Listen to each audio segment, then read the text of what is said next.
कथा सम्राट मुंशी प्रेमचंद, उपन्यास सम्राट मुंशी प्रेमचंद और आधुनिक हिंदी के जन्मदाता। उन्होंने अपनी कहानियों में गांव के बारे में बहुत लिखा। गांव में क्या होता है, गांव के लोग सपने क्या देखते हैं, गांव की स्थिति क्या है। गांव की स्थिति बदल तो गई 70 सालों में, लेकिन शायद अभी भी बहुत कुछ नहीं बदला है। मुंशी प्रेमचंद ने एक आदर्श की बात कही थी और सच्चे सीधे मन के लोगों की बात वो करते थे। उनके बड़ी सारी कहानियों पे फिल्में भी बनी और बहुत सारे लोगों ने उनके लिखे हुए को अपनाया भी अपनी जिंदगी में। मैं ये जो कहानी लेके आपके पास आई हूँ, एक छोटे से गांव की छोटे से लड़के की कहानी है। आप लोग सुने। फिर से वही। बैंक खोलने का समय तो 10 बजे है, लेकिन छोटे से गांव के बैंक में कौन देखता है। आधा एक घंटा देरी तो मामूली सी बात है। अभी 4-6 लोग ही आए हैं। विनय है, उसे अपनी दुकान के लिए लोन चाहिए। आशा देवी है, उनकी सिलाई की मशीन खरीदनी है। और ऐसे ही 2-3 लोग हैं, इनके साथ ही आए होंगे शायद। देश दुनिया की बातें इधर उधर की होने लगती हैं। गांव हमारा बड़ा है, 3000 की आबादी वाला, लेकिन अभी गांव शहर नहीं हुआ तो सबसे दुआ सलाम हो जाती है। गांव में रहना तो जैसे ग्लास घर में रहने के समान है। सब एक दूसरे को जानते हैं।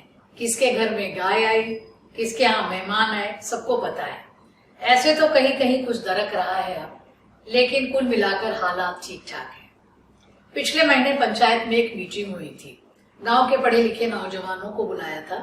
गुरुचरण के साथ हम भी वहां पहुंचे और भी 7-8 लड़के आए थे। 1-2 तो शायद अलग दिखते थे, कभी पहले उनको गांव में नहीं देखा था।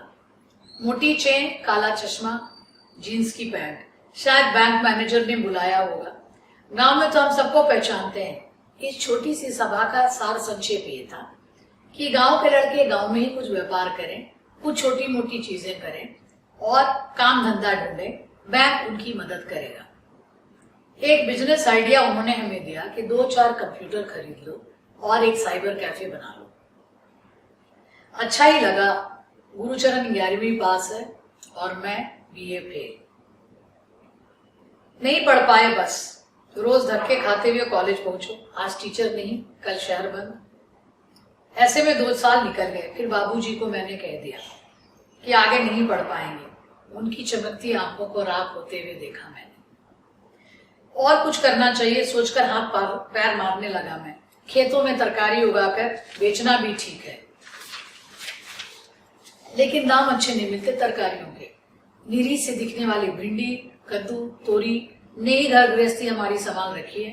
गुजर बसर तो हो जाती है, लेकिन गुजर बसर ही तो नहीं करना ना, हमें अपनी जिंदगी जीनी है। दिन रात लगाकर हमने एक बिजनेस का प्लान बनाया।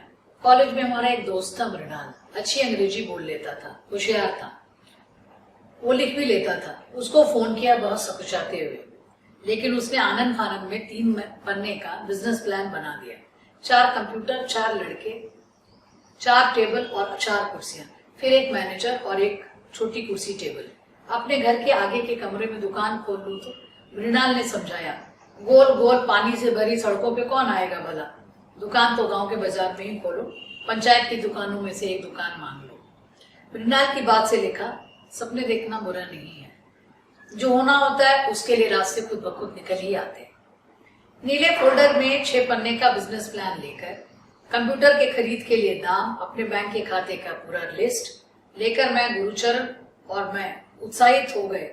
क्या बोलते हैं ना, अगर छोटी भी जगह हो तो सूरज वहां भी रोशनी देता है।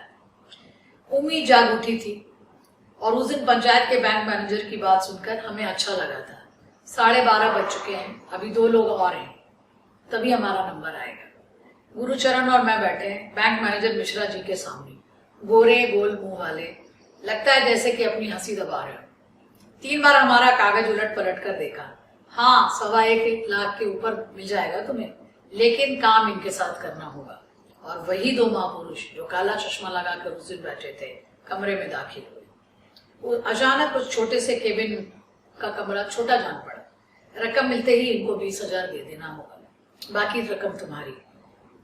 उससे अपना बिजनेस संभाल लेना। असमंजस होने लगी हमें।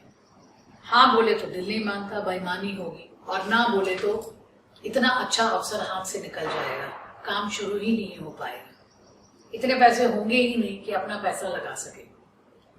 इतने सपने बना लिए थे मैंने। सुबह सुबह अपनी आंखों से मोटरसाइकिल पर चढ़ के साइबर कैफे भी पहुंचाया था मैं। हमें जीवन में क्या चाहिए वो इस बात पर निर्भर करता है हम उसे कैसे समझते हैं और कैसे लेते हैं।